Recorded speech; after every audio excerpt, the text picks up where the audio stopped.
তো hello guys, আবার চলে এসেছি আমার চ্যানেলে তোমার সাথে দেখা করতে একটা ছোট্ট মিনি ব্লগ নিয়ে। এখন বাজে সন্ধ্যে 7টা। না, আমার ফোনের যা ক্যামেরা কোয়ালিটি তাতে তোমাদের আমি ঘড়ির টাইমটা দেখাতে পারলাম না। বিশ্রাম দেখে মনে হলেও এখন সন্ধ্যেবেলা, ভোরবেলা মনে হলেও এখন সন্ধ্যেবেলা। মামন সন্ধ্যেবেলা পড়া করতে এসেছে, আর আমাদের দুজনেরই কিছু আমার চুপচাপ বসে থাকলে কিছু না কিছু খেতে ইচ্ছা করে। তো আমি আবার চলে গেছি খাবার বানাতে। মামন বললো, তুমি কি মিনি ব্লগ বানাচ্ছো? তো আমি বললাম হ্যাঁ হ্যাঁ বানাচ্ছি, দাঁড়া একটু ট্রাই করি সবার মতন বানাতে। তো চাউমিন বানাবো। তো চাউমিনটা নিয়ে নিয়েছি একটা স্টিক। তো স্টিকটা মানে পুরোটাই করবো, পুরোটাই লাগবে, কারণ হ্যাঁ আমরা একটু বেশি খাই। তো এখানে চাউমিনটা জলে চুবিয়ে দিয়েছি সেদ্ধ করব বলে। আর এখানে দেখো সবজিগুলো কেটেও নিয়েছি। এখানে আলু নিয়েছি, বিনস নিয়েছি, একটুখানি স্টাইল করেই কেটে নিয়েছি একটু প্রফেশনালভাবে।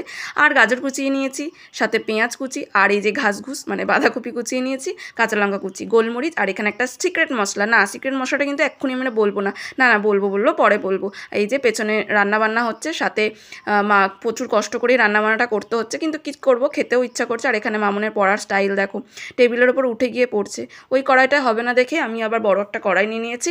আর এখানে সাদা তেল দিয়ে গাজর কুচি আর বিনস কুচিটা ভাজার জন্য দিয়ে দিয়েছি। তো ওটা ভাজা হতে হতে আমি আবার একটুখানি কি বলবো, কিছুই না, জাস্ট একটুখানি দেখছি যে কতক্ষণ টাইম লাগে, মানে কখন হবে সেই ভাবছি। অ্যাকচুয়ালি খুব প্রচুরভাবে এইসবগুলো না ক্রেভিং হচ্ছে। আজকে আমি ঘরোয়াভাবেই বানাচ্ছি, তবুও একটু ঘাস দিচ্ছি দোকানের মতন, যে একটু তো স্টাইলিশ লাগুক বা কালারফুল লাগুক। তারপরে আলুগুলো দিয়ে দিয়েছি। হ্যাঁ, গাজর বিনস দিয়ে চাউমিন করার পরেও আমরা আলু খাই, কারণ আমরা বাঙালি, আমরা আলু লাভার। যেখানে যেটাই হবে একটু করে আলু টুকরো না দিলে আমাদের জন্য মনটা ভরে না। ভেবেছিলাম দেবো না, কিন্তু তবুও দিয়ে ফেলেছি। তো আলুগুলো, গাজর বিনস এগুলো সব কিছু ভাজা ভাজা হয়ে গেলে, ভাজার সময় একটু নুন দিয়েছি কিন্তু। তো নুনটা দেখায়নি বলে এবার ভেবো না যে নুন দিইনি। তারপরেই দিয়ে দিয়েছি বাঁধাকপি, একদম সরু সরু করে কুচি করা বাঁধাকপিটা দিয়ে হালকাই, বেশিক্ষণ ভাজবো না, অল্প একটুই ভাজবো। আবার একটু নুন দিয়েছি, মনে হলো যেন একটু নুন লাগবে। অ্যাকচুয়ালি প্রফেশনাল শেফ তো নয়, তাই একটু দেখেই দিই। তারপরে দিয়ে দিলাম কাঁচা লঙ্কা কুচি আর পেঁয়াজ কুচি। এটা দিয়ে একবার একটু নাড়াচাড়া করে তারপরেই দিয়ে দেবো এর মধ্যে সোয়া সসটা আমি দেবো না ভেবেছিলাম। অ্যাকচুয়ালি ছোটোবেলায় আমাদের মা বানাতো না, যেরকম হলুদ দিয়ে কিংবা নর্মাল হলুদ ছাড়া চাউমিন, এরকমই ভেবেছিলাম বানাবো। কিন্তু যতই হোক, একটু এত সুন্দর কালারফুল সবজি দিচ্ছি, তাই জন্যই ভাবলাম সোয়া সসটা দিই। তো চাউমিনটা দিয়ে দিয়েছি, সোয়া সসটাও দিয়ে দিয়েছি, গোলমরিচ গুঁড়ো, আর এই যে সেই সিক্রেট মশলা, বলেই দিই, এটা অ্যাকচুয়ালি মিট মশলা।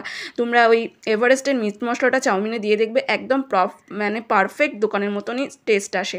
জানি না ওরা দেয় কিনা, কিন্তু আমি খেয়ে দেখেছি ওরকমই টেস্ট আসে। হয়তো ওরা সিক্রেট মশলা হিসেবে এটাই দেয়।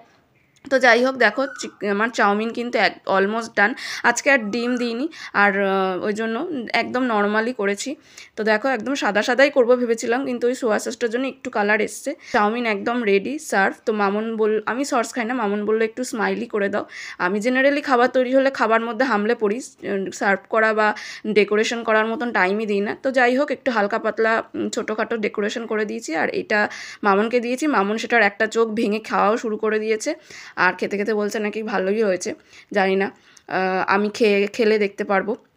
তো চলো আমিও স্টার্ট করি খাওয়া দাওয়া। এই যে আমারটাও আমি নিয়ে নিয়েছি, আমরা দুজন মিলে শুরু করে দিয়েছি। যেহেতু আমার বর বাড়িতে নেই, তো ওকে ছাড়াই আমরা খাচ্ছি।